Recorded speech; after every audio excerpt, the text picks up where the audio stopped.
Chuga welkel. Teme. Yugun mi chal Lazarus. Ran basane tege jwe. An basane. Awin Mary. Kene nyiman. Na Marsa. Ka Mary. Ejene ne. Chikwani yechu yir. Ka liad yira. Ka chwe chogo chus. Ka miamke. Ka adam mane Lazarus. En min tege jwe. Yu nyiman. Yechu nong tok. Ikwar. Meldu men noki. Tege jwe. Mechi yechu jaling. Chwe wei. Chi jwe ma jwe les. Ba ko poany. Ka bagat ko poany nge kwide.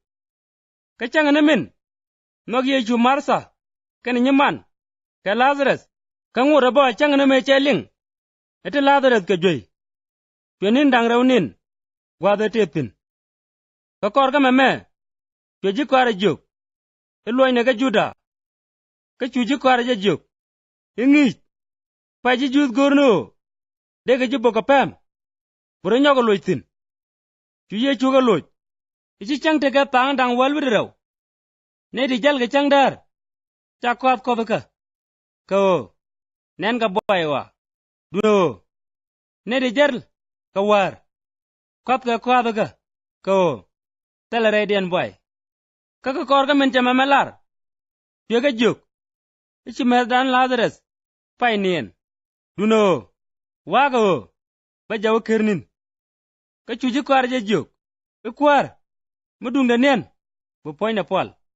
Ken yechu ludo na lia Lazarus. Ka chu ka ngay no. Ludo no chen nien. Ka chu yechu ja lar ka joj. Ichi Lazarus liu. Ka kwidun. Chi loy da tez ko. Kan ten wini. Ko. Dong biangas. Dundo wana kaje. Tomet. Min chali chwek. Chwegan mane jikwar yechu juk. Ikwana waba. Ko. Dene uliu ke elgaje. Mechi yechu chup. Chwe Lazarus dik chakony. Atege nindang wan koga. Kabasani. Tiga ke Jerusalem. Atene kambien. Ke mili ni dang raw. Chuji jutsu ngwan ben ka Marsa. Kene Mary. Ko. Biga ka ben boom. Ka kwida mandien. Mechi Marsa jaling. Ebe yechu. Chwe ja ulor. Ete Mary cheng. Chu Martha yechu juk. Ikwar. Dumiti wana me. Chida made liu. Ka mene teme. En ngaje je. Ibi kodi kamin bitich. Kaje. Kachu yechu ye juk. Ibi damora nyoga jelis. Kachu Martha ye juk. En. Ngaje je no. Bara nyoga jej. Munara jelis. Kachang gurawa. Chu yechu ye juk. En je na lis. Ka antik. Netin ngaf ka. Achang chika liu. Biga tik. Kane dial. Tin tik. Ka ngaf ka. Chika liu. Jin ngay dha mame. Chu yechu juk. On kwar. En ngaf je. En ajin kariso. En lagat kop. Min chi ben wimon. Mechi Marsa mamelar. Chu nyimane Mary wichol. Ka chwa wala da gwadi en karo. Ichi ngij ben. Ka chola ji. Mechi Mary jaling. Chore jej. Kapet. Ka chwa wakaje. Teme. Ken yechu ne ben cheng. Nguda gwad. Ichi Martha jaw lorsin. Mechi ji jus. Tete ke elga je cheng. Te bom ke. Mary nen. Chore jej. Kapet. Ka werar. Chuka ja gwor. Ko. Akene dong we gwad kunya. Ka ba wiya. Wi kogan wini. Ka mechi Mary ben gwada te yechu tin. Mechi ja nen. Chora yor pin chong nike. Ka chwo. Ikwar. Dung miti wana me. Chida made liu. Mechi yechu ja nen. Wiye. Ka wiye ji jus. Tin be ke elga jaba. Chuloy de jat. Ka chwo ye ngok. Ka chwo thich. Ichi apone lam nika. Ka chuka ja juk. Ikwar. Bernene. Chu yechu wiya. Ka chu ji jud wei. Gwejeje. Noga je idi. Chu thanken we. Ichi rama me. Eme chu wang chu arlep. Rama me. Rama me dega ngalia. Chu yechu le nangong.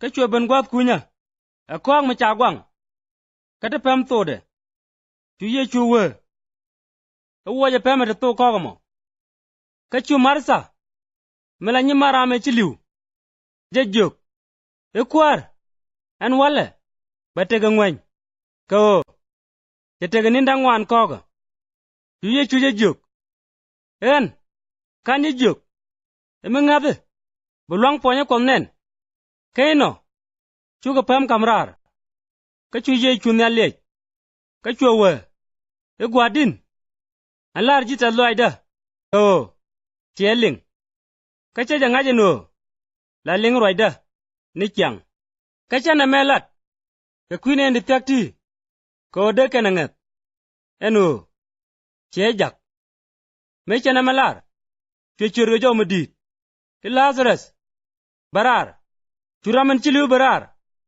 atitit ke kana choga ka benitin chari nuke ka cha nam na kwat ka bi metot chuye chunat juk elwanya je ka jawo ka chuji jutu ngwan te je ben kel ka mere ka chi ka men chi ye chula nen chu ga jangat ka chi sanken waga ji persi chu ga jawo latin chi ye chu ga lat kaino chu bot pala kan ji persi rodol ka kwilok ka pegero e bana ngulat ko le ruru me nyunne te ngwan te gai ga nat kama palan jo balerino bene dial ngene je ka bi jirom ben ka bi gwa dana gwa me ben kan kana weidan ka churam kel ga ke ne kai pas an la bot pala endi eruna mo ga jok tele ma ngai ka tele ma loidun agwa eno gwa na liaram kel ka kwinap ka o de dor yar ke lew ka ken kai pa na melat ka roi de ka ro ka o ajala bot pala mendit eruna namo joroi gogalat e ba ye chuna ga kwidor ka che kwidor ka ro o bagat ko tin chari mat gwat kel en chang ma wonyam chu ga charan chaben ba na ye chu ka kujmo ken ye chu la ngur ga jal nyam ji jus che jienen wini we wi mi chale afrem mi tie ga dadwar ka chwete sin kan ji kwara kel tame chu chang bala mala chang ti ma ji jus tak ka chu ne te ngwan te tere cheng wo ka Jerusalem ko bigoro jaga go aken chang bala ne chop ka ken gor kan ye chu ka mente chu ngare lo ko te gro ka charun yeni chababen an gwatime me ka chu bot pala tindit kan ji para ti roi lat emite garame wo gwada wo ngai ajalare ko de kana wakap